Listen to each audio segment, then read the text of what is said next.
जो निश्चित पूर्व निश्चित भी नहीं था। एक क्षण पहले पता ही नहीं था, न बाजने वाले को पता था, न सुनने वाले को पता था, न श्रोताओं को पता था कि यहाँ होने क्या वाला है। बस मन में संकल्प हुआ, सुखदेव जी महाराज पधारे, कथा प्रारंभ हुई और देवर्षि, राजर्षि, ब्रह्मर्षि, सनकादिक आ गए, ऋभु आ गए, अंजना आ गए, मेधातिथि आ गए, देवर्षि नारद आ गए और जन्मेजय आदि हस्तनापुर के समग्र आत्मीय जन आ गए। और अचानक एक क्षण पहले भी पता नहीं वाले आयोजन में केवल आसपास के देवर्षि, राजर्षि, ब्रह्मर्षि नहीं आए, स्वर्ग से देवता भी आ गए। श्रीमद् भागवत जी क्या नहीं, इस संसार का साधारण रिश्तेदार है, भैया भागवत सुनने आओ, बोले हमारे पास टाइम था, तुम सुनिया ना, मैंने कैसे ले आना, हम घर में सुन लेंगे, हमारे पास टाइम था, हमारे पास फुर्सत का, हमारे पास अवकाश का।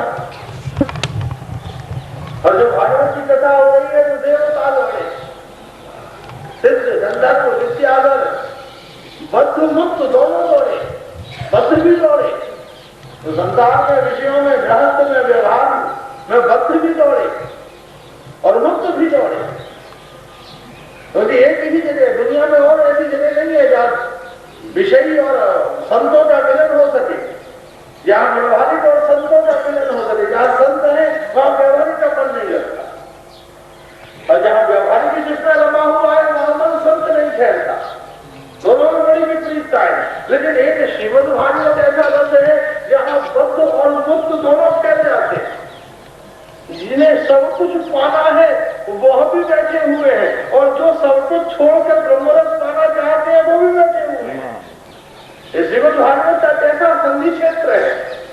जो सब पाना चाहते हैं, मठान में चले, व्यापार चले, थोड़ी से लाल बढ़िया चंगा बंदा मिल जाए, बढ़िया दामाद मिल जाए, धोती के लिए बढ़िया बहू मिल जाए, वो भी बैठे हुए, वो भी बड़े चाट से सुन रहे हैं। और जो सब छोड़ चुके, जो मुक्त है, वह भी बड़े चाट से सुन रहे हैं। तो श्रीमद् भागवत में दोनों ही है। श्रीमद् भागवत में औषधि भी है और श्रीमद् भागवत में रसायन भी है। औषधि भी और रसायन भी है। भवौषधा क्षोत्र मनोभिरामात्। भवसागर में श्रीमद् भागवत कैसी है? भवौषधा क्षोत्र मनोभिरामात्। भवसागर में श्रीमद् भागवत औषधि के समान है। और दूसरी तरफ सुखदेव जी महाराज गान कर रहे हैं कि कर्ण रसायना कथा। श्रीमद् भागवत की कथा कैसी है? बोले कर्ण रसायन। भागवत की कथा रसायन है, और इस तरफ कह रहे हैं भागवत की कथा औषधि है। अरे भाई, औषधि है तो रसायन कैसे, और रसायन है तो औषधि कैसे? बोले जो बद्ध है उनके लिए औषधि है, और जो मुक्त है उनके लिए रसायन है। जब नारद जी सुनते हैं तो उनके लिए रसायन है। हमारा 88,000 सौनक आदि ऋषि सुनते हैं तो उनके लिए रसायन है। वो किसी उद्देश्य नहीं सुन रहे। सौनक आदि ऋषियों का कोई उद्देश्य नहीं। हमें मुक्ति मिल जाए, कि संपत्ति मिल जाए, कि कीर्ति मिल जाए, कि स्थिति मिल जाए, कि प्रोन्नति हो जाए, उनकी कोई लालसा नहीं। और भगवत रसास्वादन ही उनका संकल्प है। भगवत चरणों की प्रीति ही उनकी लालसा है। इसलिए श्रीमद् भागवत रसायन भी है, श्रीमद् भागवत औषधि भी है। तो संसार की चिंता में है, संसार की अभी वासनाओं में, कामना, देहीशरा, क्षत्रैषणा आदियों में जो आबद्ध हैं, उनके लिए भागवत अभी औषधि है। यानी दवाई खाओ, सुनो सुनो सुनो, धीरे धीरे धीरे धीरे दवाई का असर हो। और वैद्य भी कैसा निवृत्त तृष्णा है, जो निवृत्त तृष्ण है। अनुपेत मुपेत कृत्यम द्वैपायनो विरह कातर आयुभाव पुत्रेति तन्मयतया सर्वोभिनेतुम सर्वभूत हृदयम मुनिमातोष्मे। निवृत्त तृष्ण है, जिनके अंदर कोई तृष्णा नहीं, लालसा नहीं, कामना नहीं। निवृत्त तृष्ण है जो उस रस का वितरण कर रहे हैं।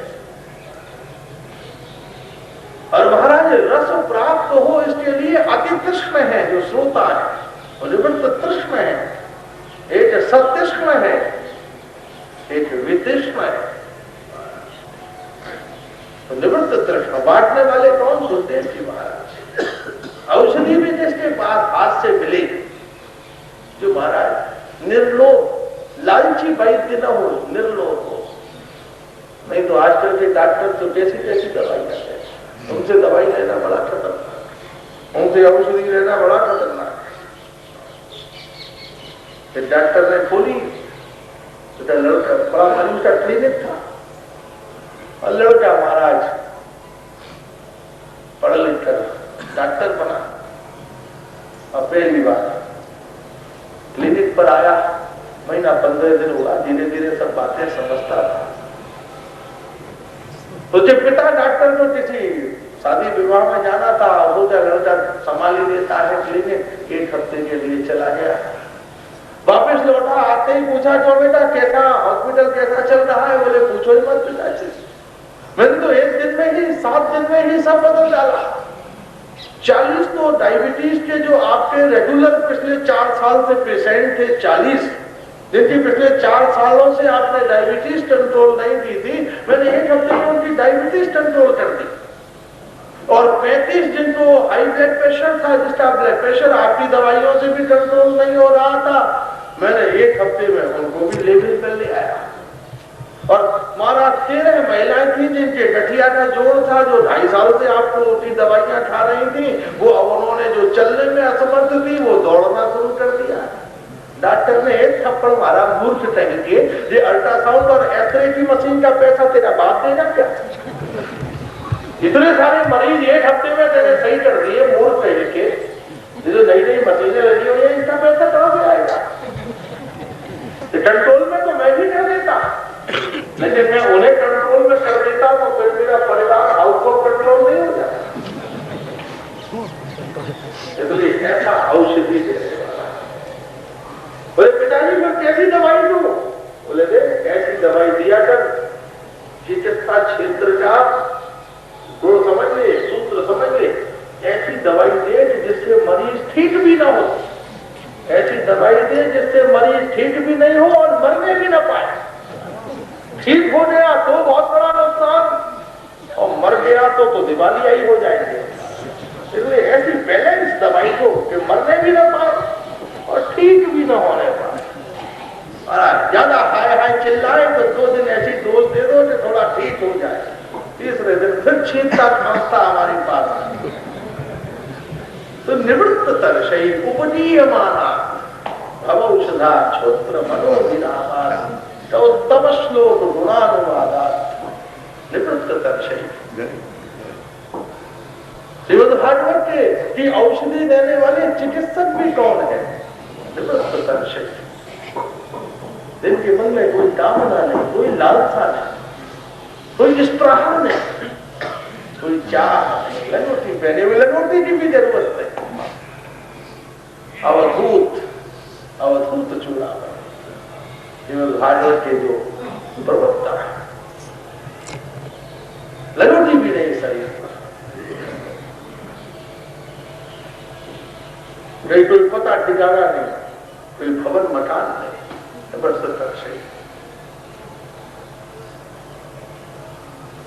ऐसी औषधि मिली, ऐसा साधना में वैद्य परमहंस गुरुदेव सुखदेव औषधि देते हाथों हेम वाला।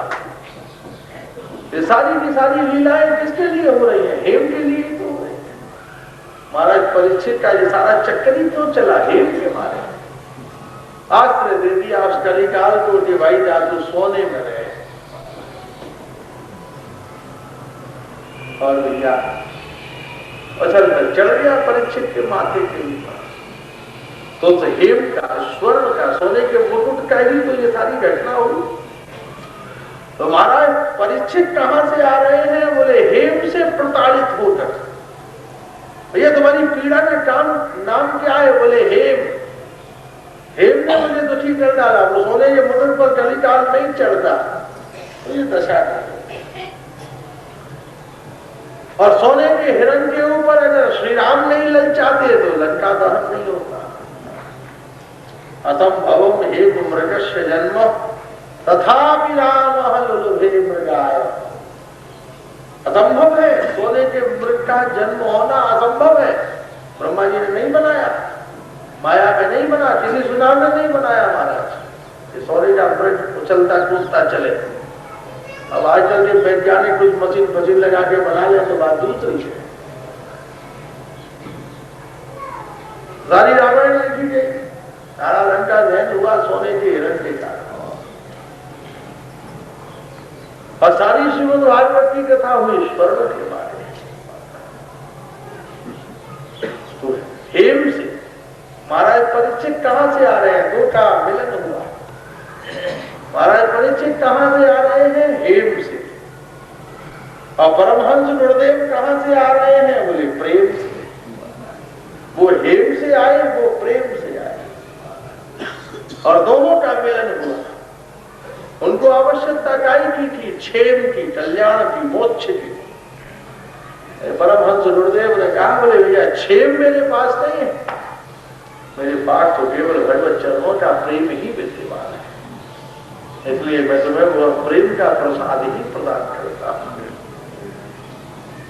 तो भैया ये श्रीमद् भागवत की अपूर्व महात्मा है, महिमा है कि जो नेम में है कपट में, जो हेम में है स्वर्ण में है, जो क्षेम में है मोक्ष में है, उनको भी वह प्रेम में स्थिर कर देती है।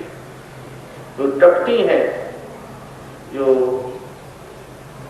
मायाविद है, जो मेटेरियलिस्टिक हो गए हैं, और जो आत्म कल्याण की खोज में है, श्रीमद् भागवत उन तीनों के ऊपर की कृपा करके परम प्रेम में स्थिर कर देती है, अवस्थित कर देती है। लेकिन उसका मार्ग कौन सा है? सत। आप कुछ भी करो, कितना भी जप करो, कितना भी मंदिर में जाओ, कितने भी सुबह से शाम तक वेदों में वर्णित साधन और साधनाओं से युक्त रहो, लेकिन अगर स्वभाव सद न होगा तो उसका कोई लाभ नहीं, उसका कोई आत्म कल्याण जीवन में प्राप्त नहीं हो सकेगा। सवेरे सवेरे लाला ने दुकान खोली, भैया जीरा में मिला दी ऊंट की लीद, बोले मिला दी नहीं। धनिया में मिला दिया पाउडर, बोले मिला दिया। दाल चावल में कंकड़ पत्थर मिला दिए, बोले हाँ मिला दिए। सारा काम खत्म, बोले हाँ पिताजी। बोले चल मंदिर बुआ दी। उससे क्या मिलने वाला है? क्या होने वाला है? अत्याचार करके, अन्याय करके, बहू को मट्टी का तेल से जलाकर, और फिर तुम सोचो कि नवरात्रों में 7 दिन देवी का व्रत करने से तुम्हें कल्याण मिल जाएगा। राष्ट्रद्रोह करने से, दुराचार व्यभिचार में डूबे रहने के बाद तुम सोचो केवल हाथ में माला लेकर माथे पर तिलक लगाने से हम जीवन की पूर्णता पा लेंगे। गरीब गरीब भेड़ बकरियों को काट कर मांस खाते सोचो 5 बार नमाज पढ़ लेंगे तो उसके घर पहुंच जाएंगे, जन्नत मिल जाएगी। कुछ मोमबत्तियां चर्च में जलाकर दिन भर मदरा पी रहे हैं, मांस खा रहे हैं, दुराचार व्यभिचार अनाचार में डूबे हुए हैं, और सोचे कुछ कैंडल्स जलाकर हमको परम मोक्ष की प्राप्ति हो जाएगी। असंभव है, संभव नहीं हो सकता। सब चिल्लाते हैं धर्म निरपेक्ष, धर्म निरपेक्ष। धर्म निरपेक्ष तो व्यक्ति हो ही नहीं सकता, मूढ़ है। उनको शायद व्याकरण का ज्ञान नहीं है, साहित्य का ज्ञान नहीं है, भाषा की मर्यादाओं से वो परिचित नहीं है। धर्मनिरपेक्ष कैसे हो सकता है? हर चीज का अपना धर्म है, सत्य है। लेकिन हो सकता है तो संप्रदाय निरपेक्ष हो सकता है, संप्रदाय निरपेक्ष हो। राष्ट्र के विषय में सोचते हुए हम ये ना सोचें कि हम गौड़िया हैं, कि हम मध्य हैं, कि हम विष्णु स्वामी हैं, कि हम रामानुजी हैं, कि हम निम्बार्की हैं, कि हम शैव हैं, शाक्त हैं, स्मार्त हैं, श्रौत हैं, वैष्णव हैं। संप्रदाय निरपेक्ष हो सकता है। और ये हमारे देश में बहुत सारी संप्रदाय है, कोई कुछ कहेगा, कोई कुछ कहेगा, कोई कुछ कहेगा। संप्रदाय निरपेक्ष हो सकता है, लेकिन धर्म निरपेक्ष नहीं। क्योंकि धर्म की परिपूर्णता, धर्म क्या है? मनुष्य का स्वभाव, मनुष्य की प्रकृति, मनुष्य का सत्व। और मनुष्य का धर्म क्या है? सत्य और करुणा। सत्यस्य करुणा स्मृति स्वधर्माश्च मानवा। ब्रह्मा जी से पूछा गया कि आपने मनुष्य की सृष्टि की, ले तो बताइए कि मनुष्य का धर्म क्या है, क्या करे वो? और तो आपने जितनी भी सृष्टि की उसका कोई कर्म धर्म निश्चित नहीं हुआ। हाथी को नहीं पता कि उसे जीवन भर क्या निश्चय करना है। वह चिंगाड़ना है, पेड़ तोड़नी है, छाल खा लेनी है, कुछ अपने द्वारा और संतति पैदा करनी है, मर जाना है। चिड़िया दिन भर उड़ती है, दाना ढूंढ के घर ले आती है और क्या करती है? चेटा चेटी मिठाई ढूंढ लेते हैं। लेकिन एक मनुष्य है, आप उसको ब्रह्मांड की सर्वोत्तम सृष्टि मानते हो। मनुष्य का सत्य, मनुष्य का धर्म क्या है? बोले मनुष्य का धर्म है करुणा और सत्य। स्वभाव में सत्य हो और हृदय में करुणा। सबसे पहले करुणा होना आवश्यक है, दया हो। बिना दया के संत कसाई। दया नहीं है तो संत भी कसाई है। डॉक्टर का मरीज के प्रति दया नहीं है तो वकील के हृदय में अगर दया नहीं है, हम वकील बने, हम रूपवान हो, बलवान हो, विद्वान हो, तुलवान हो, धनवान हो, और कहती है बहुत अच्छी बात है, जरूर बनो, लेकिन सबसे पहली बात तो ये है कि सही इंसान तो बनो। भैया कैसे पहले पढ़ाई तो पूरी कर ले, फिर तेरी मर्जी में आए छुटकना। तो पहले मनुष्य तो बन जाए, उसके बाद धनवान भी बनेंगे तो मंदिर बनवाएंगे, धर्मशालाएं बनवाएंगे, विश्वविद्यालय बनवाएंगे, गरीब कन्याओं का विवाह कराएंगे, ऐसे ऐसे दिव्य श्रीमद् भागवत जैसे अनुष्ठान होंगे, और न जाने कितने कितने परोपकार के दिव्य दिव्य कार्य संपन्न संपादित होंगे। और अगर वह धर्म नहीं है तो मदरा पिएंगे, जुआ खेलेंगे, दूसरों को हराने में अपने अर्थ का उपयोग विनियोग करेंगे। इसलिए जीवन की बहुपूर्णता वहां संसिद्ध होती है, संपादित होती है जहां मनुष्यता हो। इसलिए हम सद की ओर चले, सत्य की ओर चले, करुणा की ओर चले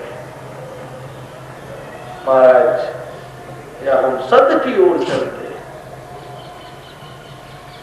तो कहां पहुंच जाते? चित्त आत्मा तक पहुंचने का अगर कोई रास्ता, अगर कोई मार्ग है तो वह केवल सत्य ही वहां तक जाता है। दूसरा कोई रास्ता ही नहीं है, विकल्प ही नहीं है।